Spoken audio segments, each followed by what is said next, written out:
भारत का technology hub Bengaluru, जहां लोग दूर दूर से अपने सपने पूरे करने आते हैं। लेकिन इस शहर की चमक दमक के पीछे कभी कभी खून से लिखी कहानियां भी छिपी होती हैं। ये कहानी वैष्णव और देवा की है।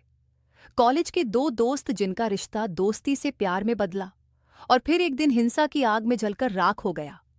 ऐसा क्या हुआ कि दोस्ती और प्यार का यह रिश्ता खून से रंग गया? ये कहानी केरल के एक कॉलेज कैंपस से शुरू होती है और बेंगलुरु के एक किचन में खत्म होती है।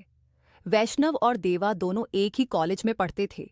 वैष्णव का परिवार कोवलम में रहता था, जबकि 24 साल का देवा तिरुवनंतपुरम का रहने वाला था। कॉलेज के दिन हर किसी के लिए खास होते हैं। नए दोस्त, नई उम्मीदें और एक ऐसा समय जो हर किसी को जिंदगी में एक नई दिशा देता है। वैष्णव और देवा की दोस्ती भी ऐसे ही शुरू हुई। क्लासरूम में साथ पढ़ना, नोट्स शेयर करना और धीरे धीरे एक दूसरे के करीब आना। ये दोस्ती जल्द ही आगे बढ़ी। दोनों के दिलों में प्यार पनपने लगा और यह रिश्ता कॉलेज की दीवारों से आगे निकल गया। समय बीता और पढ़ाई पूरी करने के बाद दोनों को नौकरी के मौके मिले, लेकिन केरल में नहीं बल्कि बैंगलोर में। एक नया शहर, एक नई जिंदगी और एक नया सपना।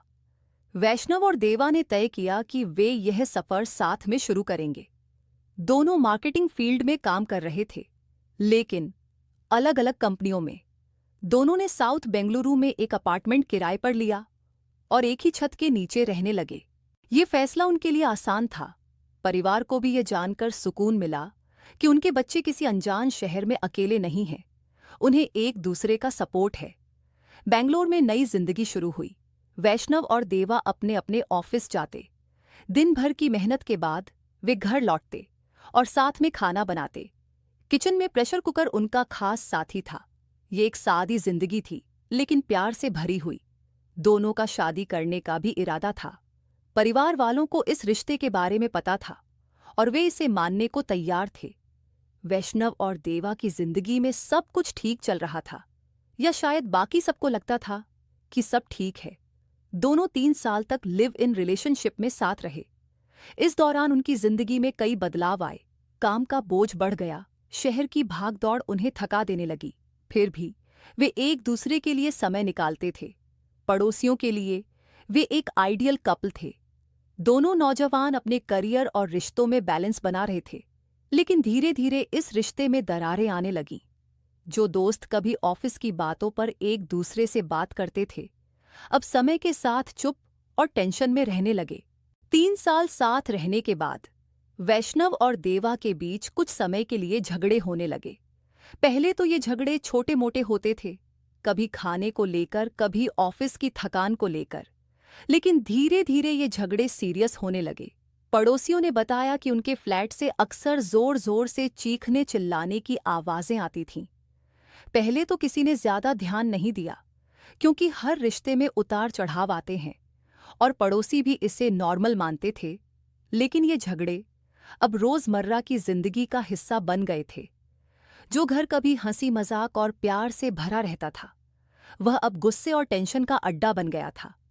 वैष्णव और देवा, जो कभी एक दूसरे के लिए सब कुछ थे, अब दूर होते जा रहे थे। इस टेंशन की जड़ वैष्णव का शक था। उसे लगने लगा था कि देवा का किसी और आदमी के साथ अफेयर चल रहा है। कौन जाने यह शक कब और कैसे शुरू हुआ। क्या देवा के फोन पर कोई मैसेज था? क्या ऑफिस में किसी कलीग के साथ वैष्णव की नज़दीकियां उसे परेशान कर रही थीं? या यह सिर्फ वैष्णव के मन में कोई गलत फहमी थी? जवाब कोई नहीं जानता, लेकिन यह शक धीरे धीरे वैष्णव के मन में बढ़ता गया। वह देवा पर नजर रखने लगा, उससे सवाल करने लगा। हर छोटी छोटी बात बहस में बदल जाती। हर बातचीत पिछली बातचीत से ज्यादा गर्म होती। तिरुवनंतपुरम की एक सीधी सादी लड़की देवा को शायद यह शक समझ नहीं आया होगा। उसने वैष्णव को समझाने की कोशिश की होगी, उसे यकीन दिलाने की कोशिश की होगी, लेकिन वैष्णव का शक उसकी समझ से बाहर था। ये शक अब सिर्फ एक एहसास नहीं था, ये एक जुनून बन गया था, जो देवा को अंदर से खा रहा था। पड़ोसियों ने देखा कि वैष्णव का बर्ताव बदल रहा था। वह पहले जैसा खुशमिजाज नहीं था। उसकी आंखों में एक अजीब सा गुस्सा और बेचैनी थी। लेकिन किसी ने नहीं सोचा था कि यह बेचैनी एक दिन इतना भयानक रूप ले लेगी। वह दिन अगस्त 2023 का शनिवार था। उस दिन वैष्णव और देवा दोनों घर पर थे। चूंकि ऑफिस में छुट्टी थी, इसलिए दोनों दिन में साथ में खाना बना रहे थे। किचन में वही प्रेशर कुकर था जिसमें अक्सर चावल बनते थे। उस दिन भी चावल बने होंगे, लेकिन यह दिन उसकी जिंदगी का आखिरी नॉर्मल दिन साबित हुआ। शाम के 5 बज रहे थे। घर की 4 दीवारों के अंदर कुछ ऐसा हुआ जो किसी ने नहीं देखा, लेकिन उसके नतीजों ने सबको हिलाकर रख दिया। खाना बनाते समय वैष्णव की देवा से किसी बात पर बहस होने लगी और थोड़ी ही देर में बहस ने एक बड़ी लड़ाई का रूप ले लिया।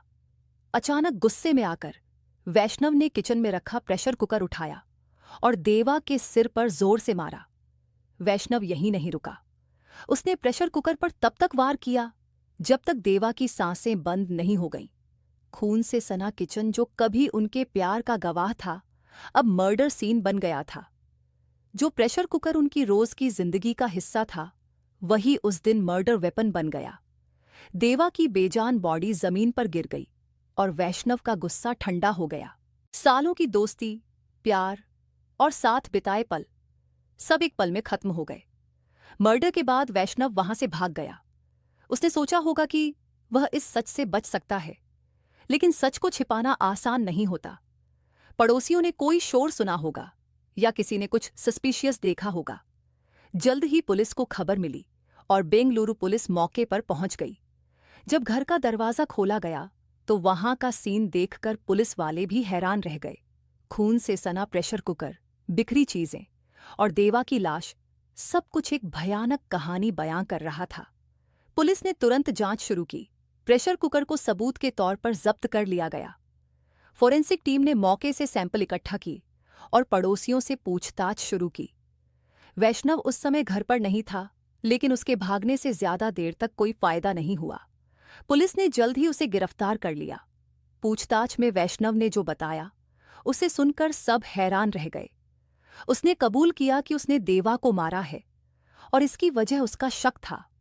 उसने पुलिस को बताया कि उसे लगा कि देवा उसे धोखा दे रहा है और गुस्से में उसने यह कदम उठाया।